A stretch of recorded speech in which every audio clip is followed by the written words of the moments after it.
जय हनुमान भक्तों, आप सभी का हमारे चैनल में स्वागत है। मेरी यही प्रार्थना है कि भगवान भोलेनाथ और मां भगवती आप सभी पर सदैव अपनी कृपा बनाए रखें।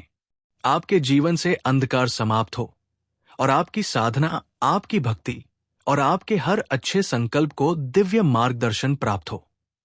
भक्तों, जीवन एक ऐसी यात्रा है जिसमें सुख दुख, सफलता, विफलता, आशा, निराशा ये सब आते रहते हैं। लेकिन जब कोई साधक, कोई भक्त अपनी अंतरात्मा की पुकार पर ध्यान करता है, पूजा करता है, उपवास करता है, अपने इष्ट को समर्पित होकर साधना करता, तब एक समय ऐसा भी आता है जब उसे लगने लगता है कि अब उससे सहन नहीं होता। जब समस्याएं चारों ओर से उसे घेर लेती है और जीवन के हर मोड़ पर निराशा मिलने लगती है, उस समय वो यही सोचने लगता है कि आखिर मैंने क्या गलत किया है, इतनी भक्ति के बावजूद मेरे साथ ऐसा क्यों हो रहा है। इस अवस्था को ही हम कहते हैं शक्तियों की परीक्षा का समय, जब देवी देवता ये परखते हैं कि ये भक्त मेरी भक्ति केवल लाभ के लिए कर रहा है या वास्तव में इसकी आत्मा मेरे प्रति समर्पित है। बहुत बार ये परीक्षा इतनी कठिन होती है कि व्यक्ति अंदर से टूटने लगता है, उसका धैर्य डगमगाने लगता है। वो सोचता है कि शायद ईश्वर ने मेरी पुकार सुनना बंद कर दिया है। लेकिन भाइयों, यही वो समय होता है जब आपको अपने विश्वास को और अधिक मजबूत करना होता है, क्योंकि जब जीवन की परीक्षा अपने चरम पर होती है, तभी आपके ईश्वर भी आपके सबसे निकट होते हैं। आपने देखा होगा कि जब कोई साधक एक विशेष साधना की शुरुआत करता है, कोई मंत्र जप, कोई व्रत, कोई तपस्या आरंभ करता है, तभी अचानक जीवन में अजीब सी कठिनाइयां आनी शुरू हो जाती है। रिश्तों में दरार आ जाती है, धन की हानि होने लगती है, बीमारी अचानक उभर आती है, मानसिक तनाव बढ़ जाता है। कई बार तो ऐसा लगता है कि जीवन में कुछ भी अच्छा नहीं हो रहा। यही वो संकेत है कि आपकी आत्मिक यात्रा ने एक महत्वपूर्ण मोड़ लिया है और अब ईश्वर आपको उस मार्ग पर परखना चाहते हैं। भक्तों, शक्तियों की परीक्षा का सबसे पहला और सबसे बड़ा संकेत यही होता है कि दुखों की बाढ़ आने लगती है। ऐसा लगता है जैसे जीवन में कोई भी राह सीधी नहीं है, हर रास्ता बंद है, हर उम्मीद टूट रही है। लेकिन ध्यान रखिए, जब किसी भक्त के जीवन में दुख अपने चरम पर होता है, तब समझ लीजिए कि वो उसकी अंतिम परीक्षा है। जैसे परीक्षा के अंतिम प्रश्न सबसे कठिन होते है, वैसे ही ये समय भी सबसे कठोर होता है। लेकिन यदि आप इसे पार कर ले तो यकीन मानिए, उसके बाद आपके जीवन में खुशियों की बारिश होती है और ईश्वर का आशीर्वाद स्थायी रूप से आपके साथ हो जाता है। अब बात आती है विश्वास की, क्योंकि इस कठिन समय में व्यक्ति का ईश्वर पर से विश्वास डगमगाने लगता है। वो सोचता है कि मैंने इतने वर्षों से भक्ति की, लेकिन मेरी तो कोई सुन ही नहीं रहा। यही वो समय है जब व्यक्ति का मन नास्तिक बनने लगता है। लेकिन सच्चा साधक वही होता है जो इस अंधकार में भी दीपक जलाए रखता है, जो परिस्थितियों के बावजूद अपने प्रभु पर भरोसा बनाए रखता है, जो ये कहता है कि चाहे जितनी भी कठिनाइयां आए, मैं अपने इष्ट का साथ नहीं छोड़ूंगा। भक्तों, यह आपकी सबसे बड़ी जीत होती है, जब आप हर प्रकार की परीक्षा को सहकर भी ईश्वर के चरणों में टिके रहते हैं। यही वो समर्पण है जो आपको साधारण भक्त से एक अद्भुत साधक बनाता है। यही वो विश्वास है जो आपको उन लोगों में शामिल करता है जिन्हें ईश्वर अपने हाथों से चुनते हैं। जब आप इस परीक्षा को पार करते हैं, तब आपको न केवल ईश्वर का आशीर्वाद प्राप्त होता है, बल्कि आत्मिक शांति, मन की स्थिरता और जीवन में गहराई से जुड़ संतुलन भी प्राप्त होता है। शक्तियों की परीक्षा का एक और बड़ा संकेत यह है कि आपको ऐसा लगेगा कि आप सब कुछ खो रहे हैं। आपका कार्यक्षेत्र अस्थिर हो सकता है, नौकरी जा सकती है, व्यापार में भारी हानि हो सकती है, घर में कलह हो सकती है, परिवार में कोई गंभीर बीमारी आ सकती है, मानसिक रूप से आप थक सकते हैं और इस सब के बीच आपका मन बार बार ये सवाल पूछेगा कि भगवान ये सब क्यों कर रहे हैं। लेकिन याद रखिए, जब कोई चीज हमसे छीन ली जाती है तो उसकी जगह पर कुछ और अधिक मूल्यवान दिया जाता है। इसलिए भक्तों, अगर आपके जीवन में इस समय कुछ भी अच्छा नहीं हो रहा, अगर आप सोच रहे हैं कि मेरी भक्ति का क्या फल मिला, तो रुकिए मत, थमिए मत, बल्कि और अधिक गहराई से ध्यान कीजिए, क्योंकि यही वो मोड़ है जहां से आपके जीवन का नया अध्याय शुरू होने वाला है। एक ऐसा अध्याय जिसमें आपके इष्ट आपके साथ होंगे। हर क्षण, हर पल भक्तों शक्तियों की परीक्षा कोई सजा नहीं होती। ये तो एक अवसर होता है अपने भीतर की शक्ति को पहचानने का, अपने आत्मविश्वास को मजबूत करने का, अपने भक्ति मार्ग को और अधिक स्पष्ट करने का। ये समय हमें सिखाता है कि ईश्वर केवल मंदिरों में नहीं, बल्कि हमारे हर सांस, हर विचार, हर भाव में समाये हुए हैं। जब हम उनसे सच्चा प्रेम करते हैं, तब वे भी हमें परखते हैं, क्योंकि वे हमें उस अवस्था में देखना चाहते हैं जहां हम उनसे सच्चा संबंध बना सकें। इसलिए मेरे भाई, यदि आपके जीवन में अभी बहुत कठिन समय चल रहा है, तो समझ लीजिए कि आप विशेष हैं। आप चुनिंदा भक्तों में से एक हैं, जिनकी परीक्षा खुद ईश्वर ले रहे हैं। और ये परीक्षा पार करने के बाद जो प्रसाद आपको मिलेगा, वो केवल भौतिक नहीं, आत्मिक भी होगा। इस कठिन समय को पार करने के लिए क्या करें? इसका उत्तर बहुत सीधा है। अपने इष्ट पर भरोसा बनाए रखिए। हर रोज उनके नाम का स्मरण कीजिए। साधना में निरंतरता लाइए। यदि हो सके तो एक दिया जलाकर उनका नाम लीजिए। कहिए है, प्रभु, ये समय कठिन है, लेकिन मैं जानता हूं कि आप मेरे साथ हैं और मैं आपको छोड़ने वाला नहीं हूं। यही प्रार्थना, यही भावना, यही भक्ति आपको परीक्षा में पास करवाएगी। भाइयों, कभी भी ये ना सोचिए कि आप अकेले हैं। जब आप सच्चे दिल से भक्ति करते हैं, तो पूरा ब्रह्मांड आपके साथ होता है। मां भगवती आपके सिर पर हाथ रखती है और भगवान शंकर आपकी आत्मा में वास करते हैं। ये जीवन एक आध्यात्मिक यात्रा है और हर कठिन मोड़ आपको और ऊंचा उठाने के लिए आता है। तो चलिए इस विश्वास के साथ, इस भक्ति के भाव के साथ हम अपने जीवन की हर परीक्षा को पार करें, अपने ईश्वर के और निकट जाएं और उस अवस्था को प्राप्त करें जहां हम केवल भक्त नहीं, बल्कि स्वयं ईश्वर के अंश के रूप में अपने जीवन को जी सकें। जैसा कि हम सभी जानते हैं, जब कोई साधक सच्चे मन से भक्ति के मार्ग पर आगे बढ़ता है, तो वो मार्ग फूलों से भरा नहीं होता, बल्कि कांटों से सना होता है। ये कांटे ही उसे तपाते हैं, परखते हैं और मजबूत बनाते हैं। और जब कोई साधक या भक्त इन परीक्षाओं में खरा उतरता है, तभी वो ईश्वर की कृपा और दिव्यता का पात्र बनता है। आज के इस संवाद में हम बात करेंगे उन संकेतों की, उन लक्षणों की जो ये दर्शाते हैं कि आपके जीवन में जो कठिनाइयां चल रही हैं, वे मात्र सामान्य घटनाएं नहीं हैं, बल्कि वे ईश्वर द्वारा दी गई परीक्षाएं।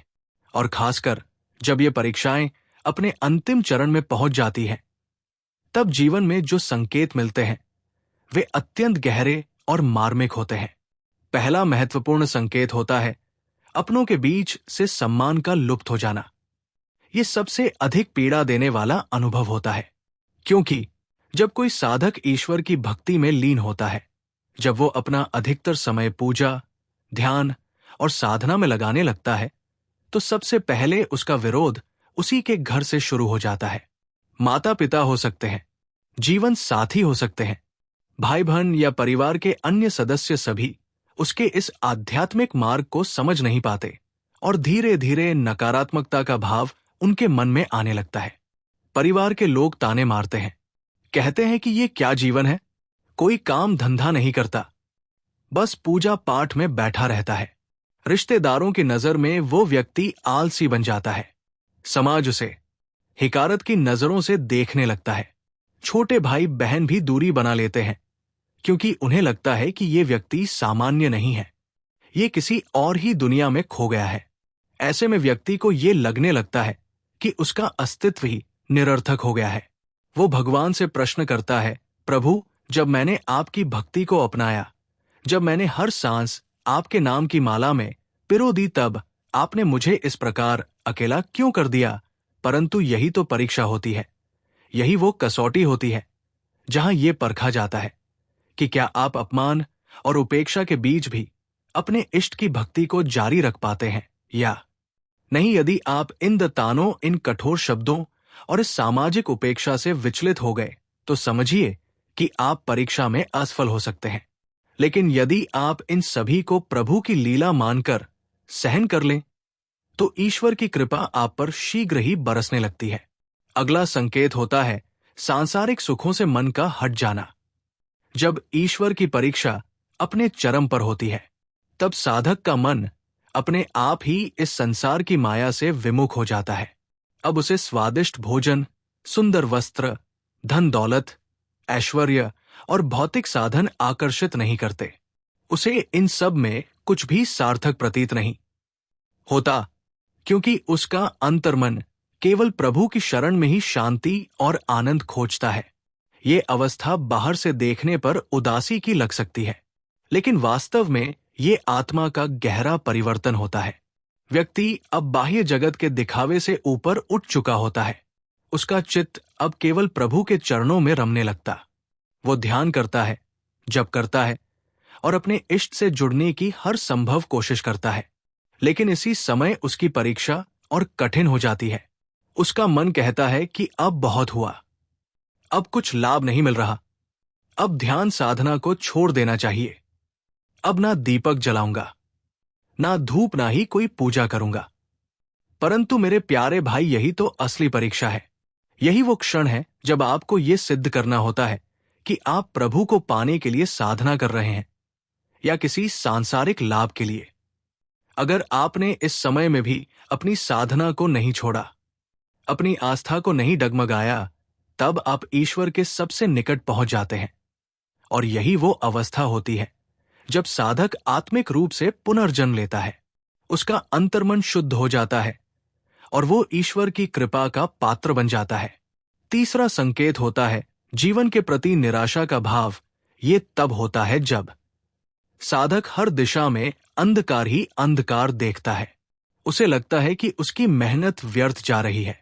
कोई भी उसे समझ नहीं रहा, कामकाज ठप हो गया है, परिवार की बातें चुभती है, समाज की बातें पीड़ा देती है और ऊपर से ईश्वर की अनुभूति भी दूर लगती है। ऐसे में उसके मन में आता है कि मेरा जीवन व्यर्थ है, मैं क्यों जी रहा हूं। नकारात्मक विचार मन को घेर लेते हैं और व्यक्ति टूटने की कगार पर पहुंच जाता है। परंतु साथियों, यही वो समय है जब आपको अपने भीतर छिपी हुई शक्ति को पहचानना होता है। ये समय आपकी साधना का अंतिम पड़ाव है। ये वह दरवाजा है जिसके पार केवल ईश्वर का प्रकाश है। यदि आपने इस दरवाजे से पहले ही हार मान ली तो आप पीछे लौट जाएंगे। लेकिन अगर आपने धैर्य रखा, आस्था बनाए रखी, तो ये सबसे बड़ा मोड़ साबित हो सकता है। इसलिए इस समय धैर्य को थामे रहना अत्यंत आवश्यक है। यही समय है जब आपको ईश्वर को पुकारना है। पूरे समर्पण के साथ नकारात्मक विचारों से मुक्त होने का प्रयास करें। उन्हें प्रभु को समर्पित करें। बार बार नाम जप करें। स्वयं को ये याद दिलाते रहें कि ये जो भी हो रहा है वो प्रभु की योजना का हिस्सा है। वो मुझे परख रहे हैं और मैं उनके इस इम्तिहान में सफल होकर दिखाऊंगा। प्रभु की परीक्षा कठिन होती है, लेकिन वो हमें कभी ऐसा बोझ नहीं देते जिसे हम सहन ना कर पाए। जब हम ईश्वर की कृपा के योग्य बनने लगते हैं, तभी वे हमें इन कठिन मार्गों से ले जाते हैं, क्योंकि वे जानते हैं कि ये मार्ग ही हमें उस परम सत्य तक पहुंचाएगा। इसलिए साथियों, कभी भी अपने जीवन की परिस्थितियों को देखकर निराश मत होइए।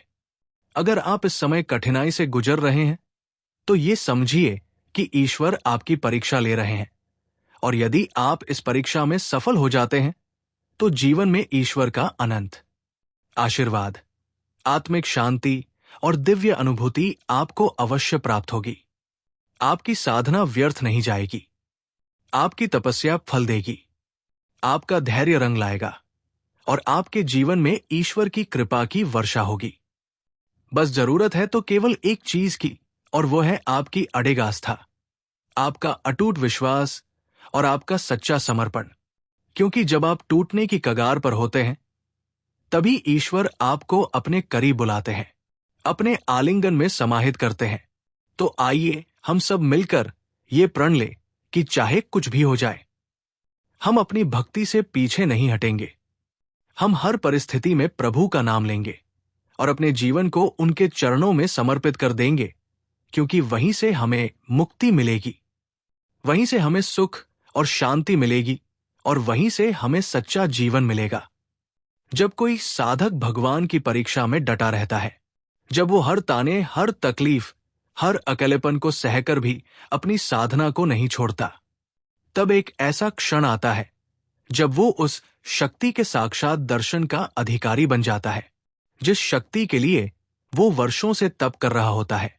उस शक्ति की कृपा उस पर बरसने लगती है। वो कृपा सिर्फ बाहर से नहीं, भीतर से भी मिलती है। साधक का अंतर्मन परम शांति से भर जाता है। उसके भीतर एक दिव्य प्रकाश जग उठता है। वो जान जाता है कि अब उसका मार्ग निश्चित हो चुका है। अब वो खो नहीं सकता, अब वो भटक नहीं सकता, क्योंकि अब उसे वो शक्ति अपने मार्गदर्शन में ले चुकी होती है। इसलिए भाइयों, अगर आप भी इन दिनों में किसी ऐसी स्थिति से गुजर रहे हैं जहां हर दिशा से आपको केवल तिरस्कार, कठिनाई, पीड़ा और अकेलापन ही मिल रहा है, तो घबराइए मत। यह आपकी हार नहीं, बल्कि आपकी सबसे बड़ी जीत की शुरुआत है। ये वो समय है जब शक्तियां आपको तैयार कर रही है। वो आपको कच्चे रूप से पक्का बना रही है। जैसे सोना आग नी में तपता है, उसी प्रकार साधक को भी अपने तप की अग्नि में तपना ही होता है। वो जितना तपेगा उतना निखरेगा और अंततः वही साधक भगवान के सबसे प्रिय साधकों में गिना जाएगा। सातवां संकेत जो भगवान की परीक्षा के दौरान सामने आता है, वो है अकेलापन और आत्मनिर्भरता। जब आप आध्यात्मिक मार्ग पर आगे बढ़ते हैं, तो धीरे धीरे आपके अपने भी आपसे कटने लगते हैं। वे जो कभी आपके सबसे करीबी थे, जो आपके सुख दुख के साथी हुआ करते थे, वे भी अब आपकी साधना को समझ नहीं पाते। वे आपको अलग तथलग महसूस कराने लगते हैं। मित्र दूर हो जाते हैं, रिश्तेदार उपेक्षा करने लगते हैं और कभी कभी तो माता पिता और जीवन साथी भी आपके इस मार्ग को समझ नहीं पाते। ये समय अत्यंत कठिन होता है। ये वो समय होता है जब आपके भीतर से एक आवाज आती है कि अब मेरा कोई नहीं है, अब मैं बिल्कुल अकेला हूं। लेकिन भाई, इस अकेलेपन में भी एक गूढ़ रहस्य छिपा है। ये वही समय होता है जब भगवान चाहते हैं कि आप अपनी असली ताकत को पहचानें। वे आपको ये संदेश देना चाहते हैं कि आपकी सबसे बड़ी शक्ति किसी बाहर के व्यक्ति में नहीं, किसी रिश्तेदार में नहीं, बल्कि आपके भीतर ही है। वे आपको आत्मनिर्भर बनाना चाहते हैं। वे चाहते हैं कि आप अपने भीतर की रोशनी को पहचानें। ये आत्मनिर्भरता ही वो दिव्य शक्ति है जो आपको महान बनाती है, और यही वो चरण है जहां से आपकी आत्मिक यात्रा एक नई दिशा पकड़ लेती है। अगला और सबसे कठिन संकेत जो परीक्षा के अंतिम चरण में आता है, वो है अत्यधिक दुखों का आना। जीवन में ऐसा लगता है कि अब कुछ भी शेष नहीं बचा। चारों ओर केवल अंधकार है। कोई मार्ग नहीं सूझता, ना तो काम बनते हैं, ना ही कोई समाधान नजर आता है। रिश्तेदारों की बातें, घर के अपमान, आर्थिक तंगी, मानसिक पीड़ा और साथ ही ये लगना कि अब सब कुछ खत्म हो गया है, ये सभी बातें साधक के मन को पूरी तरह तोड़कर रख देती है। कई बार तो मन में ये भी विचार आने लगता है कि अब इस जीवन का कोई अर्थ नहीं है, अब इस जीवन को समाप्त कर देना चाहिए। ये स्थिति अत्यंत खतरनाक होती है। लेकिन दोस्तों, यही समय होता है जब आपको अपने भीतर की सबसे बड़ी शक्ति को जगाना होता है। क्योंकि जब शक्तियां आपको बहुत कुछ देने वाली होती है, जब वे आपको आध्यात्मिक रूप से उच्च स्तर तक ले जाने वाली होती है, तब वे आपको सबसे कठिन परीक्षा से भी गुजारती है। वे आपसे सब कुछ छीन लेती है। आपकी मानसिक स्थिति को इतना कमजोर बना देती है कि आप सोचे कि अब और नहीं हो सकता। लेकिन वही समय होता है जब अगर आप डट गए, अगर आपने हार नहीं मानी, अगर आपने अपने इष्ट पर भरोसा बनाए रखा, तो वही शक्तियां आपको सब कुछ लौटा कर देंगी और उससे भी अधिक देंगी। आपको क्या करना है, ये सब जानने के बाद एक साधक के रूप में आपको केवल एक ही कार्य करना है, और वो है धैर्य बनाए रखना, अपने मन को स्थिर रखना, दूसरों पर निर्भर रहना छोड़ना, अपने भीतर की शक्ति को पहचानना, अपनी भक्ति को नहीं छोड़ना। चाहे कितनी भी नकारात्मकता आपको घेरे, आप अपने ध्यान साधना से विचलित ना हो। आपको अपने इष्ट का नाम हर परिस्थिति में जपते रहना है, चाहे कोई साथ दे या ना दे, चाहे कोई आपके बारे में क्या भी कहे। आपको केवल अपने इष्ट को नहीं छोड़ना है। इसलिए भाइयों, कभी भी हार मत मानिए। अगर आप चाहते हैं कि भगवान की कृपा आप पर हो, तो उस परीक्षा में डटे रहिए जो वे स्वयं आपको दे रहे हैं। ये परीक्षा आपके लिए एक वरदान है, एक सोने की खान है, जिसमें अगर आप थोड़ी देर और टिक गए तो वो दिव्यता, वो सिद्धि, वो आत्मिक अनुभव आपको प्राप्त होगा, जो किसी किताब में नहीं लिखा, जो किसी प्रवचन में नहीं बताया जा सकता। वो केवल अनुभूति है, और वो केवल तभी आती है जब आप इस कठिन परीक्षा को पार कर लेते हैं। दोस्तों, अंत में यही कहना चाहता हूं कि यदि आप दुख में हैं, परेशानी में हैं, अकेले हैं, तो समझ लीजिए कि अब आपकी मंजिल दूर नहीं है। ये वो अंतिम चरण है जब शक्तियां आपका अंतिम मूल्यांकन कर रही है। अगर आप यहां सफल हो गए तो भगवान स्वयं आपके रक्षक बनेंगे, आपको मार्ग दिखाएंगे और आपके जीवन को ऐसा आकार देंगे जिसकी आप कभी कल्पना भी नहीं कर सकते थे। तो भाइयों, मेरी बातों से अगर आपको थोड़ा भी सहारा मिला हो, थोड़ा भी मार्गदर्शन मिला हो, तो कृपया इस संदेश को अपने मित्रों, परिवारजनों और उन सभी साधकों तक जरूर पहुंचाएं जो इस समय कठिन दौर से गुजर रहे हैं। ये आपका भी पुण्य होगा और किसी अन्य साधक के जीवन में प्रकाश लाने का माध्यम भी। जय श्री कृष्ण, जय मां भगवती। हर हर महादेव दोस्तों।